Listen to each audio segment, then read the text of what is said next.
On today's World Insight, a California dock for a cruise ship. Why the struggle for the Grand Princess to offload ailing passengers? And first-hand experience in an epidemic. Hard lessons learned in the words of the China WHO Joint Team Leader. Everything we've seen since leaving China is consistent with what we saw in the country and what one would expect. But it's very, very impressive, and it still is the standard for the rest of the world.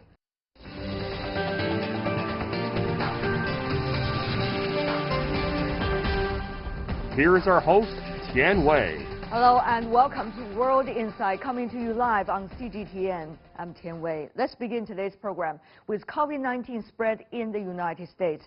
At least 565 cases in 34 states have been reported. But many media reports also say the U.S. is not testing enough for viral infection. Meanwhile, another cruise ship, the Grand Princess, which has been stranded off the coast of San Francisco, will finally be able to dock today. Authorities mapped out a plan to treat those exposed to the coronavirus. Take a look. The Grand Princess cruise ship that had been held off the coast of California after it was refused permission to dock in San Francisco will dock in Oakland Monday. There are 3,500 people aboard. At least 21 people are infected with the coronavirus. Passengers in need of hospitalization will be taken off first. The passengers will be quarantined in federal facilities across the country. Still, how quickly the passengers will be tested and quarantined was not immediately clear. We are not prepared to tell you exactly when the cruise ship will come into the port, as we are still working out the enormity of complexity of making sure we prepare the site and, moreover, prepare for quick turnaround and quick boarding of individuals to respective locations. As soon as the passengers disembark, the ship will return to sea, where the crew will wait out their quarantine. The government is warning those particularly vulnerable to the disease to avoid travel and places where people congregate. Well, when I say protect, I mean right now, not wait until things get worse. Say no large crowds, no long trips, and above all, don't get on a cruise ship. As the virus spreads across the U.S., the governor of Washington state, the hardest hit in the country, says the state is planning on enforcing stricter measures to combat the virus. We are looking at extending what are voluntary decisions right now, and we've asked a whole host of communities to consider whether you really need to have your events right now, and they are being canceled. Comic-Con's been postponed. We have a number of school closures. We are contemplating some next steps, particularly to protect our vulnerable populations in our nursing homes and like, and we are looking to determine whether mandatory measures are required.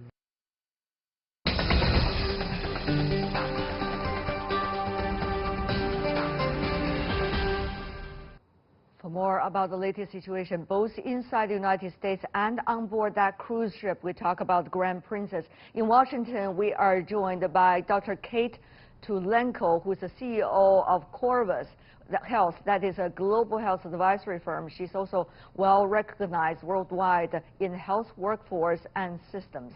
In Atlanta, we are joined by Chen Zhuo, an associate professor of Department of Health Policy and Management from University of Georgia. He's also earlier was senior health economist with the U.S. CDC. Ladies and gentlemen, welcome to our program. Let me go to you first, Dr. Tulenko, about the latest plan for Grand Princess. What lessons can be learned from earlier Diamond Princess? Will lessons be repeated? Yes, I think that's what they're trying to do, and what has caused some of the delay is they're trying to do things differently than the Diamond Princess. In the Diamond Princess, they quarantined people on the ship, and it's actually believed that some people got the infection while they were in quarantine. Whereas with the Grand Princess, they're going to remove everyone from the ship and keep them in quarantine off the ship. Another mistake that was made in the Diamond Princess is they had staff members taking care of the passengers, and these staff members were sharing a communal mess hall. sleeping in bunk rooms, and many of them got sick, and so it's believed that they spread the coronavirus. And so in this land-based quarantine, we'll have healthy people taking care of them. Right. Just to follow up, if I can, Dr. Tulenko, one of the things is that many of those on board actually have already left. They disembarked, and they also already mixed up with their own community before this eventual decision was being made. And the other thing is the crew are still going to be on the ship, which means whoever got infected will still be there, because we know there's a long incubation process for the virus, could be 7 to 14 days even. So are we really sure whether we are doing the utmost to reduce the risks? Will those people who have already left the ship be able to be tracked down, as well as those who are in close contact with them? So people who already left, they can be traced through the ship manifest, and that will be a state-by-state decision as far as what the states do. And as far as the crew on board, I think because they'll be quarantined on board, that will be a safe situation for them. And as far as, where people are being quarantined, the base that they're disembarking in is one of the largest naval bases in the world, and so there's plenty of space to move people around safely. Let me go to you, Mr. Chen, also about that. I noticed that in Dr. Tulenko's answers, there have been a lot of indication about what would happen at the local level. Now, we understand the U.S. system at the federal level, at the state level, quite different. But how will this time things likely to work out? Because things are happening very fast, and decisions have to be made decisively, almost on the daily basis. So how would that work, Mr. Chen? Could you help us to understand? Sure. It's a great question. Well, the U.S. system, the federal CDC actually does quarantine for those that cross borders, cross national borders, and also cross state borders. So there is a division of labor. Federal authority has the enumerated power, which means that the list on the Constitution regarding public health, and the states, it's the states that are frontline soldiers. They are doing the tracing of patients, the isolation and quarantine of these that might be in close contact. This does require a coordination between federal authorities, CDC, and also the state health departments, and in some cases it could be a county health departments. I think there is going to be a lot of work needs to be done on this. I want to come back to you, Dr. Tulenko. Is that the situation now? Do you see there is much link being smoothed up among all of these players, or there is still quite some things that needs to be done? We definitely need more consistent communications between the federal level, the CDC, and the states. There's no doubt about that. And we've already had some states really trying to take the lead in declaring a state of emergency. By doing this, this enables them to free funds, and also it often smooths the procurement process so that they can hire people faster, buy goods faster. It also can allow them to mobilize the National Guard. And we also have seen a city declaring an emergency, the city of Austin in Texas declared an emergency. And so we'll see different actors starting to come and play here. The reason I asked this question also has a lot to do with what's going on with the very controversial issue of test kits. Now, we understand about that, the test. Once again, it's about federal level, national CDC, local level, even going to the private and public hospitals. What will they do together? So how is that working out also regarding this link among the different players? Dr. Tulenko and then Mr. Chen. Dr. Tulenko first. Yes. So the federal government is giving more hospitals permission to do their own testing, and also they're making more test kits available, but clearly there aren't enough available. When you look at South Korea, which is a much smaller country, they've already tested 140,000 people, whereas the U.S. has tested less than 2,000 people. So we really need to ramp up the amount of testing. And another thing I want to call attention to is the fact that there's actually not only a shortage of clinical health workers in the U.S., but of public health workers. At the state level, there's 20% vacancies in public health jobs. These are exactly the type of people who would respond to emergencies like these. Yeah. Mr. Chen, now that thing is bothering every country, I think, when it comes to speed and early response. Mr. Chen, China also at the very beginning of this outbreak, when the outbreak was being publicly announced, was the local level was struggling to deal with the emergencies after emergencies, but later, of course, things calmed down. But at the very beginning, there's always something that is not clear. So now, what would you advise, sir, you and also Dr. Tulenko, about how to smooth up? Because everything is happening fast, and it's lives, it's really real lives that we're talking about here. I think there should be more planning in place. The U.S. System does have a preparedness planning and going on at different levels. CDC, the Department of Health and Human Services, and also state level. These plans tend to be very detailed. That could help in such situations. But of course, in the United States, state and local geographics, they may have a very different situation, very different capacity. As Dr. Tulenko was suggesting, that the state, the state public health workforce has experienced funding loss because our funding was gone, and the funding from public health and prevention and public health funds has always been at risk. So there are a lot of issues, and I think the state health departments needs to be needs to build up capacity. Now, and I think in China probably it's the same as well. Mr. Chen, since you worked earlier as a senior health economist with the U.S. CDC, you probably know how money is being spread around on some of these emergency projects. So who will fund what? What's going to be the role of the federal level CDC and state level? And meanwhile, what would the other social, societal organizations, as well as the other sectors, such as the private sectors, what will be the roles of this, including insurance companies? This is, have they worked out so far, or this is still a murky water we're talking about? That's a very good question.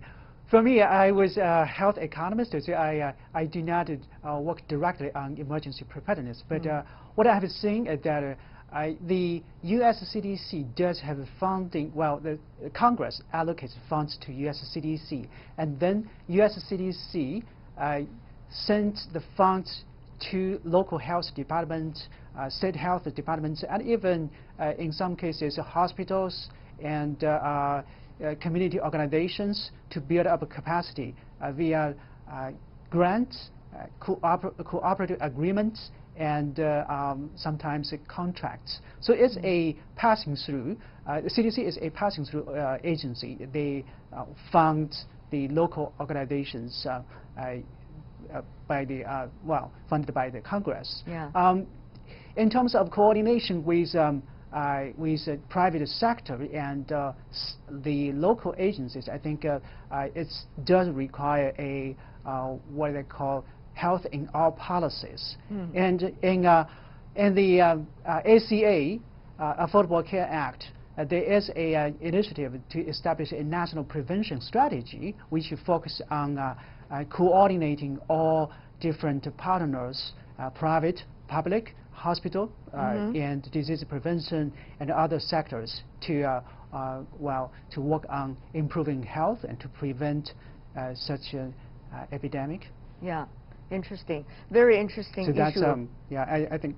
Very interesting issue there. I want to follow up our conversation by asking Dr. Tulenko. We understand how this virus works now. It's very easily spread to all age groups, and all people could be vulnerable to it. So it's about case until it's clusters. And the clusters until it's community, and then boom. you have got the epidemic. So from your perspective, where is the U.S. now? Will containment still work, or there has to be very severe mitigation, as they say? Explain to us. Well, the U.S. does appear to be in a situation where we have consistent community-based spreading. And in fact, many people are saying that already there's globally a pandemic because you have consistent community spreading, in Asia, Europe, and North America. So that's probably going to be debated for a while. WHO has not declared a pandemic yet. But I think as far as the U.S., we have a choice to make now. When you look at what China did and how they reacted, they had only one city, like Wuhan. And we right now have one city like Seattle. So we can make a decision to take measures now and contain things, or we'll end up with a dozen Wuhans, end up with a dozen Seattles. I think that if measures are taken now, it still can be contained. But we do need to not just suggest limiting of schools or businesses, but to require it. Because the just suggesting really doesn't seem to be working. We've heard reports of a healthcare worker told to stay home actually went to an event. A family told to stay home went to a public dance. So really, there does need to be more enforcement. So you are saying, the containment process, probably we should call it off. Rather, it is about mitigation, which is a word, I guess, used by your community, health community, by suggesting that there has to be enforcement of social distancing and more efforts being made than just voluntary social distancing. Dr. Tolento, is that what you meant? So I think it still can be contained. I think it's not too late for that, but that we do need to take measures. And I think we are seeing the states step up. And in Seattle and Kings County, they've closed schools, and they say the next 2 days they're going to take a few more measures. So we'll sort of watch that space and see what happens. But I think you'll start to see actual new laws or new regulations being passed to help contain this. What kind of new laws, what kind of new regulations? Would you give us some hint about what likely to be the direction of these? So most likely what you'll see is the limiting of public gatherings, saying, for example, no more than 20 people in a public gathering. So that would, cancel concerts and events, conferences, meetings.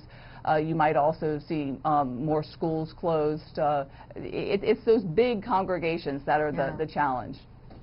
But, if I could just follow up, it's the election year, a lot of political gatherings.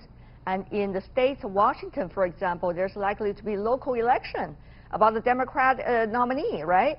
So how is this likely to work out with the calendar? It sounds very complicated, Dr. Tolento. And then I go to Mr. Chen. Dr. Tolento. Yes, it's certainly a very complex issue. And it remains to see how the voters decide as far as who they think handled this well and who they think handled it not as well. And that will be up to the voters to decide. Right. It's a complicated issue in a complicated year. Mr. Chen, another question for you, also about whether it's voluntary containment or has to be mitigation now. The state of Washington, the state of California, and also the city of New York. Obviously, these three places have been more under pressure of COVID-19. But it doesn't mean the others do not, because we just do not know whether many cases have been tested to know whether there is big pressure. So, Mr. Chen, from your perspective, how will these states react? Will that be an example for the other states in the United States? Will that lessons and experience be learned fast? Are they listening also to the other things coming from different parts of the world, like from China, from South Korea? A great question. I think the state of Washington actually is learning from the experience of South Korea. The University of Washington has opened a drive-through testing lane so that they can test the drivers with symptoms and provide, well, at this time it's a rather limited population. I think it's the University of Washington employees. But if the states and the federal authority can help to open this to a large population, I think that might help to contain the epidemic. And the other development is that the Gates Foundation, the Gates actually they developed testing kits that can be available quickly and well, have the results in 2 or 3 days. I think that's probably also help. Engaging private sector, I think that will help to contain the epidemic. Dr. Tulenko, that's a beautiful question. In fact, what Mr. Chen just mentioned, Gates Foundation, for example, is one of those organizations that's really widely respected. However, one cannot depend on an organization to do this work, which should be implemented at different levels. And I understand it's about University of Washington with, you know, flu tests earlier, which could help with the test kits being developed. And but the thing is, Dr. Tulenko, do we know much about real measures that should be done on a national level and a plan that we have to see that the public in the U.S. will be better informed and protected? I'm asking this is because China also earlier have learned a lesson of having an important and clear plan and do it quickly. Yeah, so there actually is a part of medicine called mass gathering medicine, and so there's been lots of studies on how disease spreads through large groups, and also certainly the SARS and MERS outbreaks have been studied. So there's a lot that we know about it. So we can certainly design evidence-based responses, and that's a lot of what the CDC and the states have been trying to do. I just think that the messages need to be given more strongly so that people take them more seriously. Also, we need our leaders to lead by example. You know, we need to see our political leaders, you know, doing elbow bumps and namastes, you know, rather than handshakes. We need to have people tweeting, you know, staying at home and that, you know, and saying, I canceled this trip, I canceled this meeting because I'm staying at home to practice social distancing. We need people to lead by example that way. Interesting about this. And also just from a Go ahead. Oh, yes, yeah. But another perspective is that, in my opinion, every single patient with respiratory symptoms needs to be treated as though they have coronavirus and needs to be tested for the coronavirus, because that's not happening now. There's such a limited number of cases that only the severely ill or only people with history of travel are being tested. So we have to dramatically expand the testing and also protect healthcare workers so that they have the equipment they need when they encounter a patient with respiratory symptoms.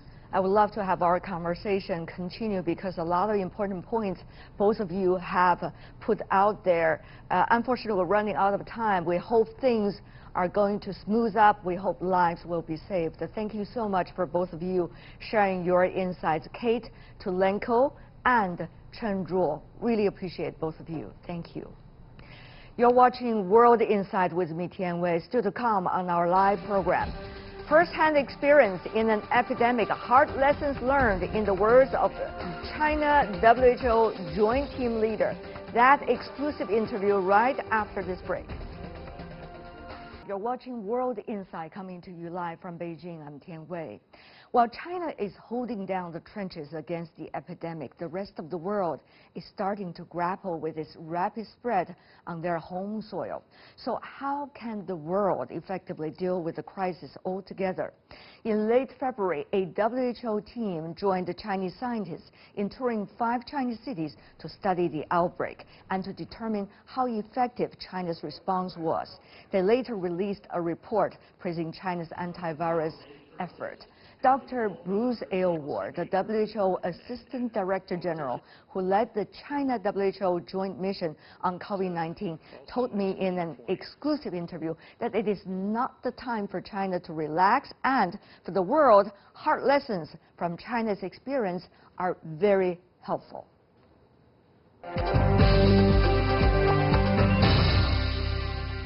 For more, joining us in Geneva, Bruce Aylward, the WHO epidemiologist who also led the WHO China Joint Mission on COVID-19. Dr. Aylward, welcome to CGTN. Thank you very much, Wei. Talking about China's case, the day you left to now, there seems to be quite huge difference. I think this is what we expected to see based on the epidemiology that we saw in China, the control measures that were being applied, or containment measures, and then the impact of those measures. I also expected that at a certain point there was going to be a rapid decline in cases, and that's exactly what we've seen in China. And this is so important to the rest of the world because it's further affirmation that even when the situation gets what looks like it's quite out of control at some points in other places, you actually can contain this virus. So everything we've seen since leaving China is consistent with what we saw in the country and what one would expect. But it's very, very impressive, and it still is the standard for the rest of the world. What do you consider still as the biggest danger facing China? Now, a lot of people have been talking about the danger of imported cases, meaning others traveling from abroad into China, and as a result, the spread of the virus. But Dr. Aylward, without stigmatization, of course, what is the biggest danger you think that is facing China today? The single biggest danger is complacency, and this was something we talked about in China a fair bit, that people drop their guard against this disease. This is still the same virus that caused the situation we see and still dealing with in Wuhan. It is still a very serious situation and a very concerning virus that can wreak havoc. And the moment we drop our guard, a virus like this is going to take advantage. It's going to start to spread again. And one of the things that most impressed me in China was, as I spoke to governors and mayors in different provinces, even though cases were coming down, they were still building beds, buying respirators, because they said, look, if this happens again or cases start to increase as children go back to school, as factories reopen, we have to be prepared for it. And I think the really, really striking thing in China is, as you've had importations, you've found them quickly, found their contacts, got them isolated, and demonstrated again to the world that this is manageable, whether the disease arises from within the country or you get importations. But complacency is always the biggest risk when it comes to dealing with a virus, any disease, when it's in decline. Complacency, complacency, complacency. You offered that advice days ago when you were in China. Now, how would you compare what's going on in the rest of the world? Now we know the number of confirmed cases have been rising very fast. So anything they could do? Absolutely, Wei. I think what we're seeing in the rest of the world are two, possibly three patterns, and it's not unlike what we saw within different areas of China. What we're seeing is sporadic importations in places, take Canada for example. They've had a number of cases, they're getting found quickly, they're quickly acting on them, following exactly the same public health principles you employ in China. And then we have a separate situation where we're getting undetected spread early on, and then that exponential growth which takes off and gets you in trouble. This virus moves very fast. It's that exponential growth that you're trying to prevent. And what we're seeing in Italy, what we're seeing in Korea is exactly that situation. But that's not the situation everywhere. A lot of countries have really taken to heart what they've learned from China and what we've been talking about. They're rapidly finding these cases, rapidly containing them, using the principles that China employed. They're not learning from scratch. At the point when you were in China, do you find much evidence at all there were underreporting? Because the numbers are extremely important in terms of what measures to take in order to fight against the virus. Sure. In the world I work in, there's two things are important, but the most important usually is the trend. Are cases going down? Are cases going up? Right. What does that angle of increase or decrease look like? Because that's really what tells you what's happening to this virus. And the first thing I would say in China is that the decreasing trend is absolutely real, no question. Are you finding every case? No. We never find every case in a situation like this. But what you're looking for, again, the second thing you're looking for is not necessarily every single case. That has to be your goal, every case, every contact. But the key thing you're looking for is every chain of transmission. And the chains of transmission, they make themselves known very quickly because they explode with this disease. And the evidence from China suggests that you're finding the vast majority of chains of transmission, and you're finding them fast. There's a number of indicators that support that. So those are the two key things. What's happening with respect to the trend, and then what's happening in terms of the chains of transmission. According to the latest report, research suggested that the virus has been mutating quite much. Dr. Aylward, you've been an epidemiologist for decades, and you witnessed some of the biggest outbreaks of some of the most important viruses we've seen over the years. What do you make of the latest development? What sounds like a lot of change in a virus sometimes is not as meaningful in terms of your ability to respond and manage it. And what I mean by that is the coronaviruses are actually fairly stable viruses. All viruses change, mutate, and evolve, as your viewers will know. Some of them are notorious, such as the flu virus, which is part of what makes it so difficult to manage. HIV virus also can mutate in ways that can make it difficult for control measures to affect it and certain targets. But with this virus, even though there's changes, it's behaving the same way. The basic characteristics about how it transmits, the case fatality, how it causes disease, those are remaining quite stable. And this is really important because there's a danger that people could start to think, oh, it was bad in China, but now it's mutated and it's not as bad. It only causes a cold. That is not the case. So I think it's a really important thing to bear in mind. I'm glad you raised that. Dr. Aylward, when I was listening to you just now, I was thinking, there's still a lot of people wondering, whether this COVID-19 is as serious as a flu. You know, let's just debate where the source was for the COVID-19 before we jump on to save our lives. The comparison to flu. And that has to stop because one of the things that we really noticed as we got to understand the virus in China, because we had so many numbers and such power of information, this is not flu. It's not SARS, but it's not flu. It's a new coronavirus, and we have to respect that. The thinking is, and so far all the evidence, that you cannot stop a flu virus the way you've been able to stop COVID, because it's a different virus, transmits, some of the features about how it transmits among populations are different, which gives you room to attack it with the public health measures, the case finding, contact tracing that you did. So it's different than flu in that regard. The other thing is, this is not a bad flu. This is a virus that kills up to 2% of the population, and it kills a lot of your elderly. Yeah. We also have to figure out where this virus came from, because if we don't know that, it can come back again. So we've got to figure that out, just like we did for SARS, and I'm sure we can. There's some good things in China already happening to look at that.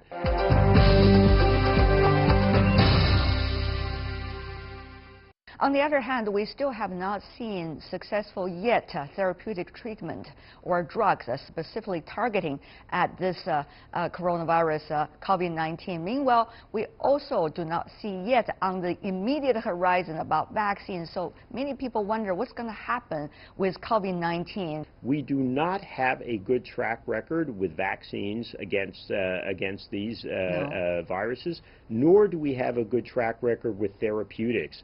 And that makes the approach from China so much more important, and that's part of the message I'm giving to the world is you have got to contain this virus with traditional public health measures, because we're not going to have a vaccine in the next 6 months and possibly much longer. We are not going to have necessarily a therapeutic in the very near term, because even if we do get a therapeutic that works, we're going to have production issues, etc. Right. The key thing right now is prevent the disease, and when you have it, contain it and stop the transmission chains. So you are saying let's have tailored approach, just as some of the cases here in China, and try to do things fast with that so-called whole nation approach, but very tailored in when we try to do it in different parts of the world. Is that what you're trying to say, sir?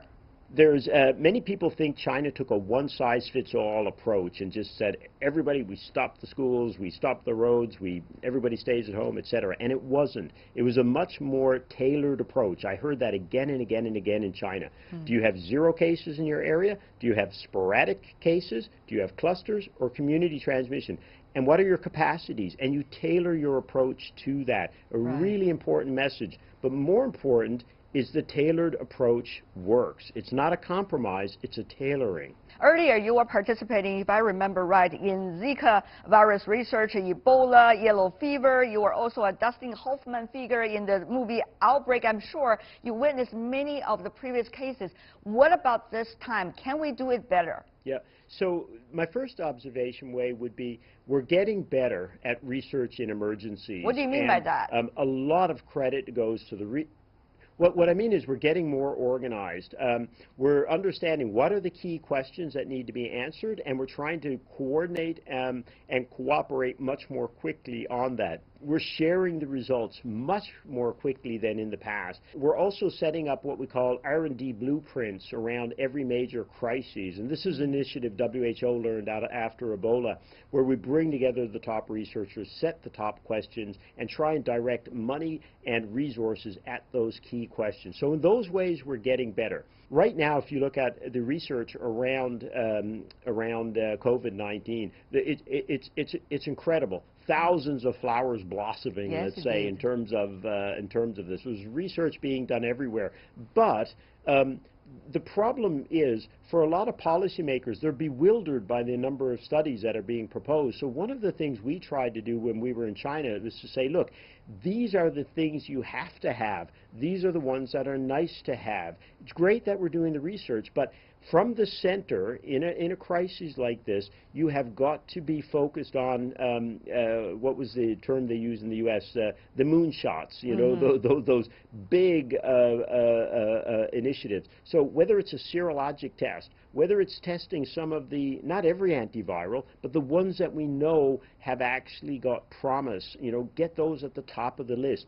Because what's happening is, and even in China we're seeing this, although there's lots of people suffered from COVID in the country, cases are dropping very quickly, so there's not a lot of patients to enroll in trials. And if the patients aren't getting enrolled into the right trials because there's so many different trials going on, you're not going to answer the key questions. Similarly with the public health research. So we can still do better, and this is where, you know, central authorities are so important to coordinate that research. Absolutely. Dr. Aylward, I understand that you were in Wuhan. So what was it like for you and your team to be there? Who have you talked to? When I pulled into to Wuhan, and by the time I left, you know, about 36 hours later, it was at one level heartbreaking as I listened to the stories of individuals, and the Chinese just wonderful people, the people of Wuhan, how they speak to you and tell you what they really think. So it was heartbreaking to understand the loss of life, the devastation, the impact so much, you know, beyond the disease itself, and how deeply scarred the population would be.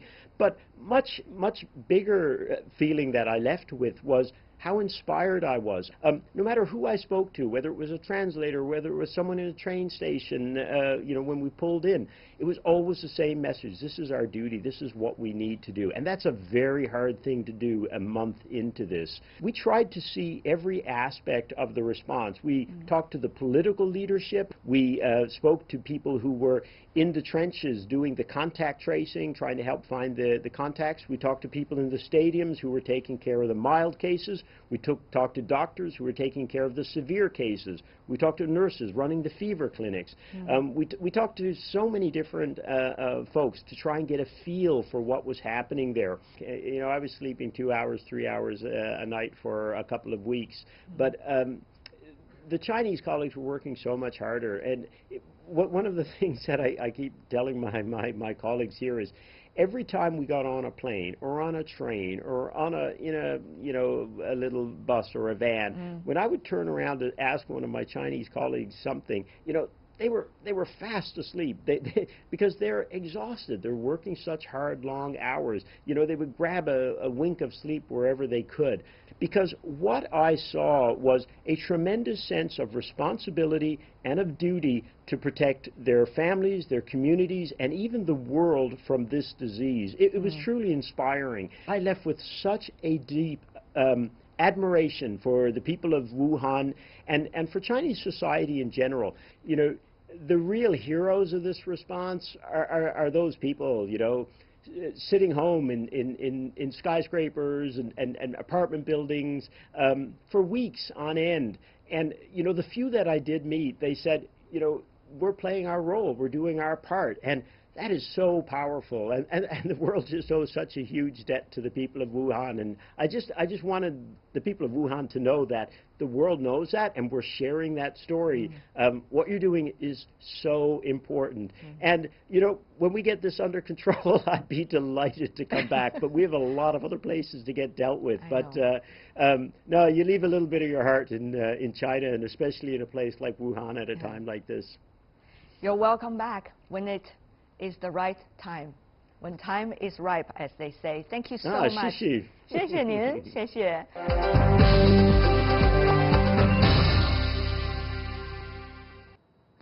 Bruce Aylward talking about his days in Wuhan and all the information he learned together with the rest of the team about how China is dealing with it and how that could be of info to the others around the world.